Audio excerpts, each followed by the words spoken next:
Барлықтарыңызға сәлем. Біздің автоүй жасау жалғасып жатыр.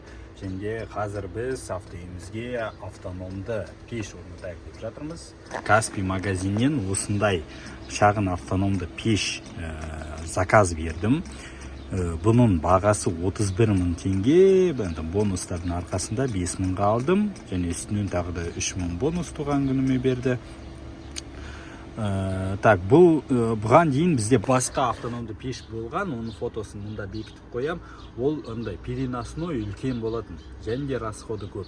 Сосын осыған совет берді. Пешті мінекей осындай екі орындықтың ортасына орнатайын деп жатырмын. Үстіне тумбочка тұрады. Ауасы, жылы ауасы астыға, салонға қарай беріледі. Мына орындықтың астында негізі орын бар жәшікте, бірақ газ баллон тұрғасын, онда қоюға қорықтым. Енді осы жерге орнаттық.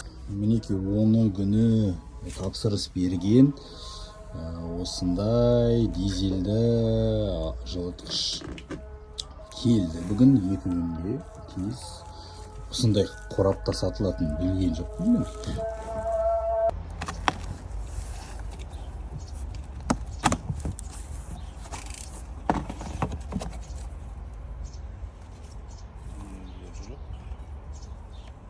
Стояночный отопитель.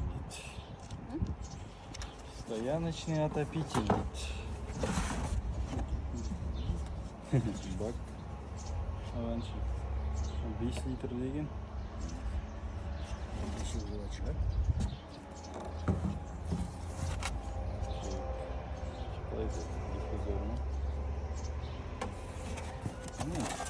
Что не сниму, какой-то фильм.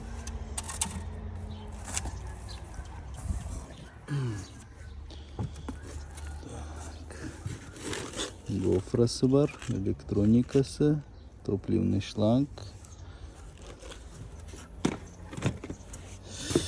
Мынау не бізде? Пламя гаситель ма? Глушитель сефті? Или... Металлический? Жоқ, пластмасс. Воздухан дейкені. Так, бұл прокладкалар. Хамуттар. Так, осындай. Так, міне мынау глушителі темір, выхлопной труба темір, мынау воздухозаборникқа жасалған ау деймін. Осындай гофрасы. Так, панель, дистанционный ма сонда?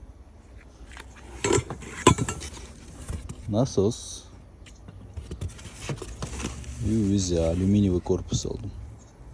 Сол үшін әдейілеп осындай насадка сатып алдым.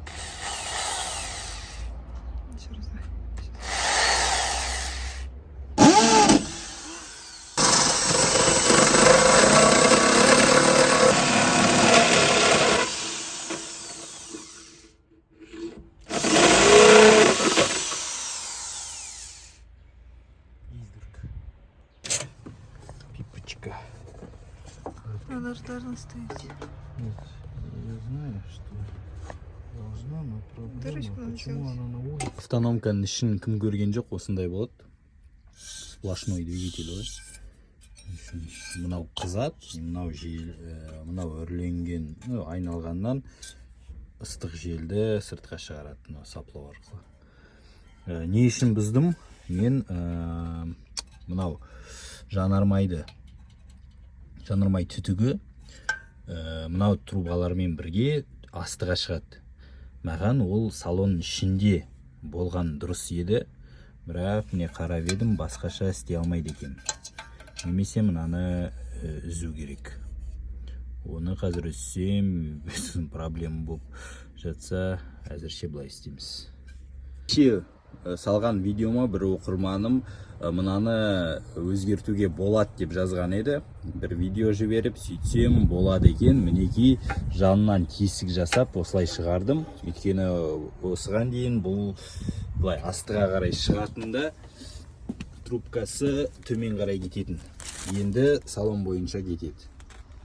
Міне машинаның астынан осылай екі труба шығады. Бұл жаңағы мен бак, міне бак жатыр. Мынау не деймін, лонжерон ба, алдыңғы лонжерон. Осылай. Каспийден басқа бакқа заказ бердім. Мынау міне өзінікі. Сатушы 5 литр деп айтты. Мен 10 литрлік заказ бердім. Бірақ оның көлемі ондай қатты үлкен емес, бар ғой. Қазір Карина тексеретін аны. Қателік номер 125. Мен мынау трубаны алдымда екіге бөлдім. Мынаны ортасынан былай жіберу үшін.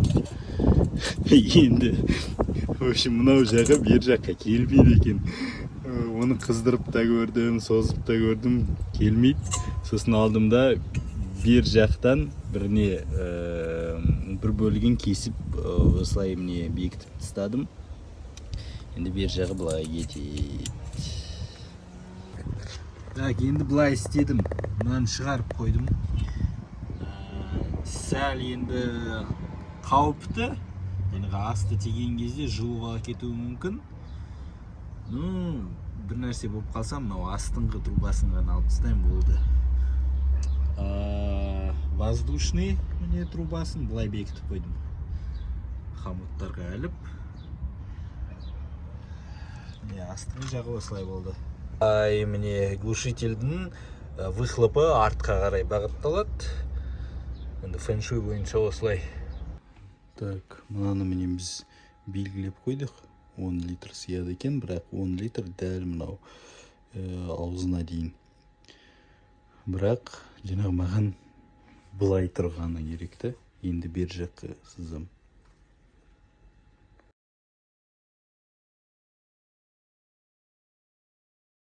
Мынау канистрлар тесіксіз келеді, бірақ өзімен бірге осындай міне набор бар.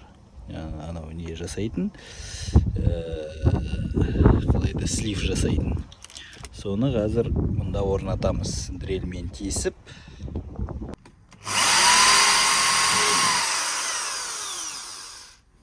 Мінеки тесік жасалынды. Наборында міне фитингтің өзі, 2 резинка бар. Сосын 3 шайба мен 3 болт. Бұл канистрді мынау тесіктер арқылы бекітетін жері. Мынау болтты тартып қоятын. Қазір бұны қалай өткізетінін көрсетем. Так, мынау резинкасын осылай кигіземіз. Сосын тесік арқылы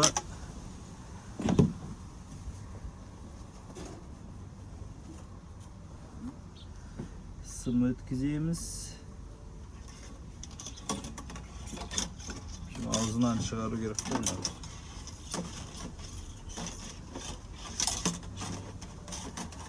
Так, міне шықты. Енді мынаны осы сымға кигіземіз. Кигіздікті астына қарай түсті. Міне шығардым.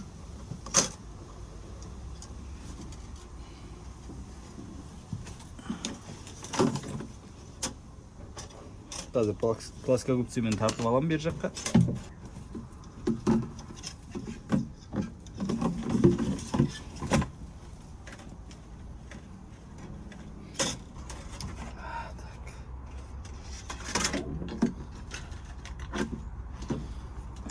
Шығардық. Екінші резинкасын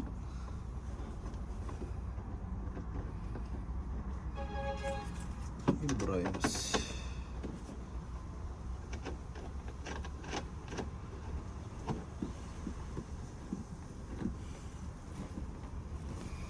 Так, бер жақта сразу тесігін жасап алайық.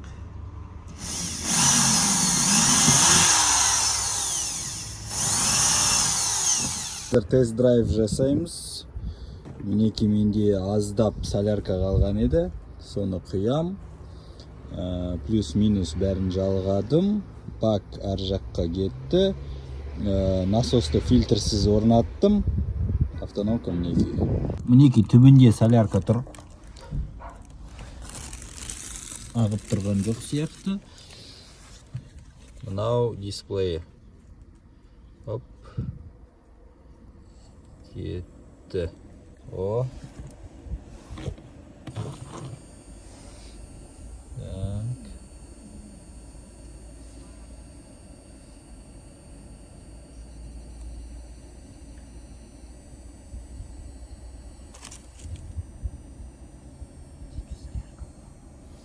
Чуть-чуть.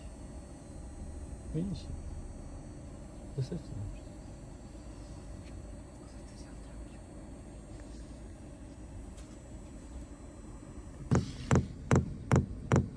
Мінекей солярканы жібере бастады. Жылу кетті, достар. Кетті мінекей.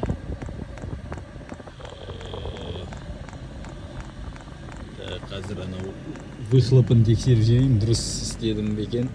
Не, выхлопын осылай істеп қойдым. Кәдімгідей мынадан бар ғой, ыстық ауа шығады. Қазір жестяной мастерскойдан шығып келе жатырмын. Осындай мне оцинковка лист заказ бердім. Автономканың астына. Өйткені мынау заводской утеплитель тұр. Ол пробкалардан жасалған. Сәл қауіпсіздік үшін үстіне осындай лист қоям. Мынау насосты мен астына жай жатқызып жібергем. Сөйтсеп андай тарсылдайды екен, болмайды. Сөйтіп мынау жерге орнатайын дедім. Қазір мынаны тесем, осы жерге орнатамын. Бірінші өзінің пластинасы кетті. Сосын осындай заводской пробкадан жасалған утеплителі. Оның үстіне қауіпсіздік үшін мен осындай заказ бердім. Қалайды, нержавейка емес бұл, оцинковкадан. Не, өзі родной сияқты келді үстіне. По размеру жасаттым. Бер жағын уже керек жоқ дедім. Өйткені мынау әрбір қиылысы, бұрылысы бәрі ақша. Жақсы түсті. Мынаның үстіне енді коробы тұрады. Оцинковка лист жатты міне. Автономка орнатылды. Қазір астынан бұрап қоям. Шлангын қысқартам, насос орнатылды. И шланг бер жаққа кетеді. Бер жақтағы тумба примерно осындай болады. Бер жақта бір ящик. Мынау жерден тесік жасап, несін трубасын шығарып қоям отопительдің. Сөйтіп бер жақта міне ящиктар. Мынаның үстіне тұрады. Мынау ручник ашық тұру керек. Сосын бер жақта бутылка қоятын болады. Негізі орын көп, және сол орында дұрыстап қолдану керек бізге. Мынау автоүй жасайын деп талай нәрсе үйреніп алдым. В общем, тесік жасау керек. Мынау подстаканник қой, бөтелке қоюға. Бәрін өлшеп алдым. Бірақ уже опыт бар. Мынау дрельмен тесіп, логзиппен жасайын десең, андай түзу емес болып кетеді. Сосын осындай бір метод ютубтан көрдім. Mesela bir şurup center'dan, bir şurup sağın gerek радиуста burayısında iyi айналдырып, в общем, тесік жасайсың, мінекей уже ақында пайда болып отыр. Так, бір сағаттай мынаны айналдырып, мінекей осындай дөңгелекті кесіп алдым. Мынау 9 мм фанера. Осылай. Бер жақтарында осы методпен кесіп тастадым. В общем, болады екен. Өзім терлеп кеттім. Мынаны бүтін шлифовать етіп өңдеп жіберем. Ең бастысы бұл бөтелкенің сыюы.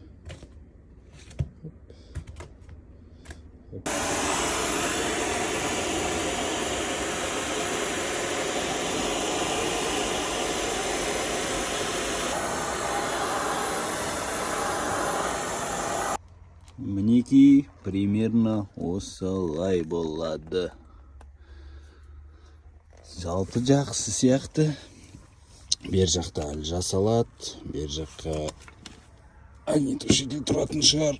Осылай осыған жарасымды орын екен. Бер жақ былай жабылады, мында трубасы тұрады. Бер жаққа тағы бір нәрсе. И мынаған бір полочка жасайтын шығармын.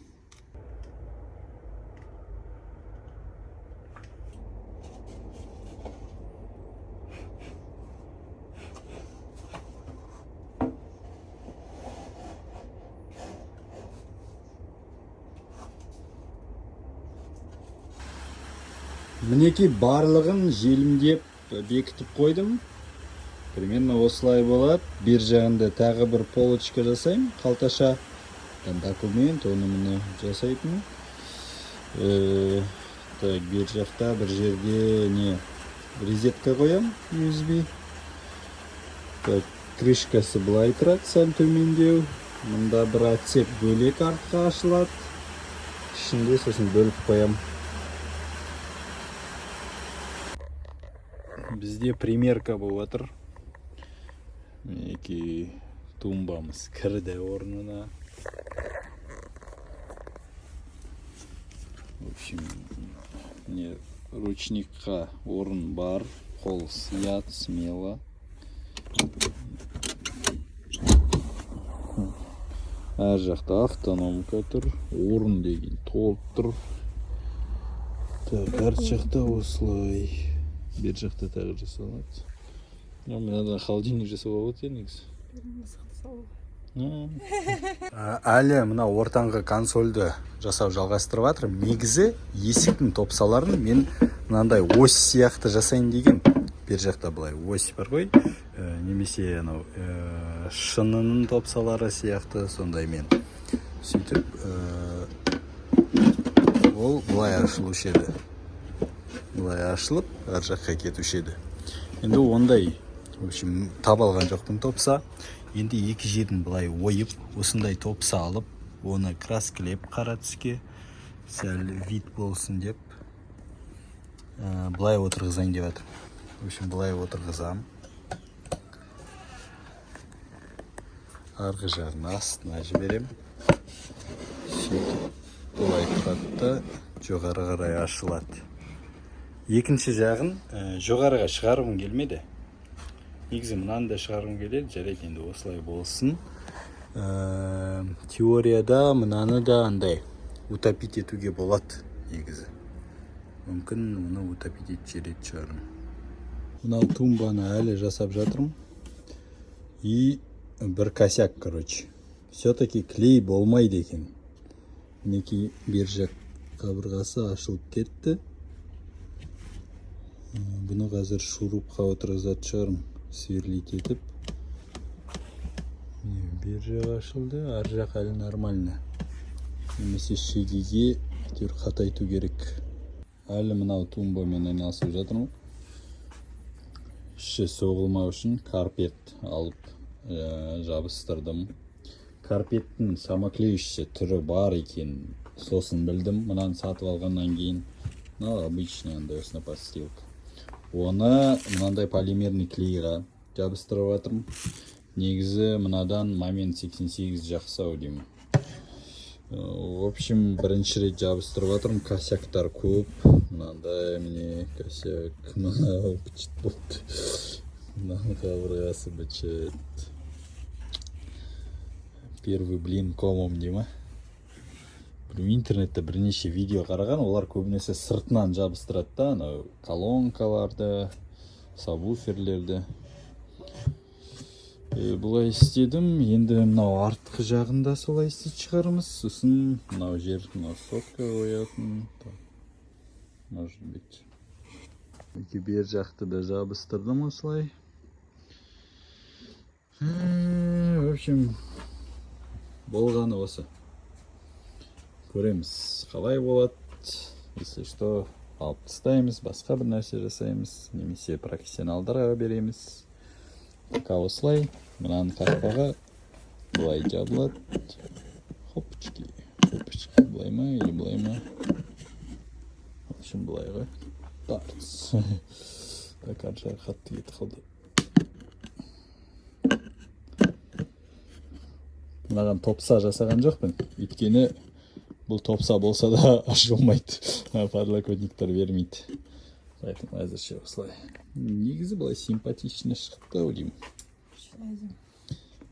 Очень әдемі, өте әдемі. Мынаның ішінде секциялар болады, бөлінетін.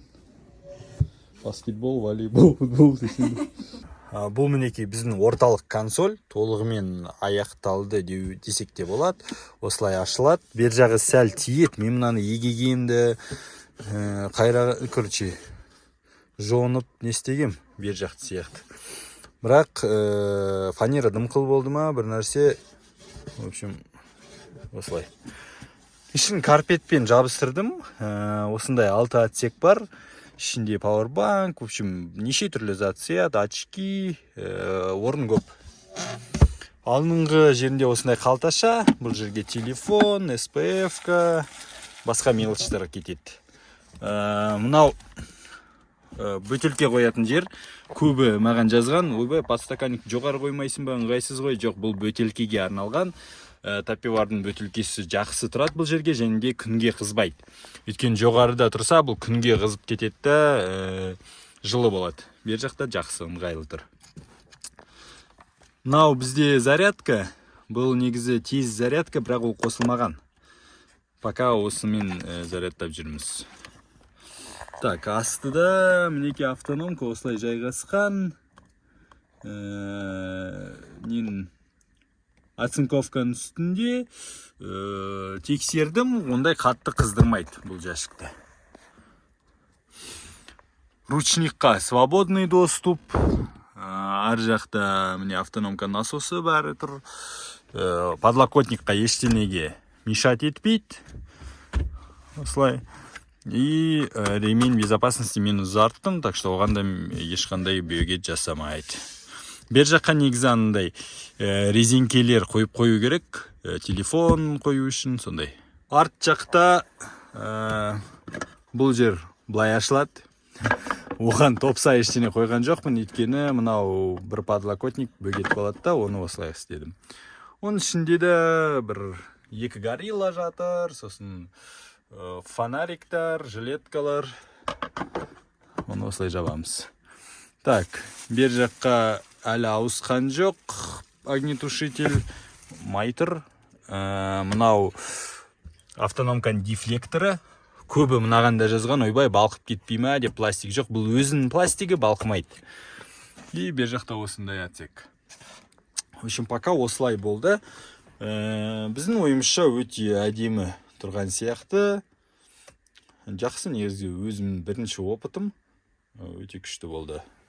Осымен автономка орнатқанымызға 1 айдан асып кетті. Бүгін мінеки 25-ші күн біз саяхатта жүрміз, және автономка туралы өзіміздің пікірімізді айтқымыз келеді. Біріншіден, бұл автономканы алған себебім бұл орын азалады. Шынымен де орын азалады. Өте жаңағы эргономикалық тұрды, өз орын тапты. Багы да 10 литр болса да көп орын алмайды. Екіншіден, бұл пікірлер бойынша расходы аз деген еді, бірақ түкте аз емес. Мысалы, тауда жүргенде бір түннің ішінде, яғни бір 8 сағаттың ішінде почти 2 литр дизель жеді. Бұл автономканың тағы бір минусы климат контрольдің жоқ болуы. Міне сатушы маған осындай дисплеймен сатып жіберді, бірақ басқа дисплей болу керек еді. Сатушыға кейін хабарлассам, ол аналар қымбат тұрады. В общем, короче, мен алдандым, грубо говоря. Уже автономканы мен өзгеріп тастағаннан кейін қайтара алмайым. Осындайды алмаңыз. Өйткені бұның проблемасы тек қана андай 5 положенияда ғана істейді. Яғни 1, 2, 3, 4, 5 дегенде істейді. Бұл абдуфтың күші. Температура 1, абдуф әртүрлі болады да. Минималды бірінші скоростьпен ішті ысытып жереді. Ауаны құрғатып жереді, демала алмайсың, комфортты болмайды. Осыған дейінгі автономкамызда бізде климат контроль болды да, өзімізге керек температураны қоямыз, мысалы плюс 18, 18-ге дейін өзі көтереді, жеткен кезде өзі анандай күшін азайтады. Яғни 18-ді стап тұрады. бір оборотын азайтады да, соны ұстап тұрады. Егер суытып кетсе, сәл өзі қосып, в общем, өзі контролировать етеді. Мынада ондай жоқ. Әрі бері шұқыладым, интернеттен қарадым, автономка орнататын жігіттерден сұрадым, скорее всего, сенде жоқ дейді. Енді мен не мынау автономканы толықтай ауыстырам, не жаңа климат контролдің платасын сатып ап, соны салам. Автономка орнататындар 17 мыңдай дейді. Негізінен сатып басқасын алған дұрысырақ деп ойлаймын. Жалпы бұндай именно осындай климат контрольсіз автономка алуға кеңес бермеймін. Обязательно климат контрольмен алыңдар. Көбі маған мынау бакты салонға қойма, ойбай, солярканың иісі шығады, ұйықтай алмайсың деп айтқан еді, түк те шықпайды. Солярканың иісі тек қана мынау құйған кезде егер төгіп алсан, мен бір рет төгіп алғам. Сонда ғана 1-2 күн шықты да қойды сонымен. Абылай жүргенде, жұмыс істегенде солярканың иісі мүлде шықпайды. Осымен әзірше біздің автоүйдегі жұмыстарымыз бітті. Енді біз осы автоүймен Қырғызстанға саяхатқа шығамыз дегенде біз қазір уже Қырғызстандамыз, мынау Ыстықкөл. Келесі видеоларда Қырғызстанға саяхатымызды көрсетеміз. Осы автоүймен қалайша өмір сүреміз, қалайша осында ұйықтаймыз, тұрмысымызды, саяхаттарымызды, әдемі жерлерді барлығын көрсетеміз. Арнаға жазылып қойыңыз, лайк, комментарийларыңызды аямаңыз. Егер қолдайым десеңіз, онда осы видеоның астындағы номер бойынша донат лақтырсаңыз болады.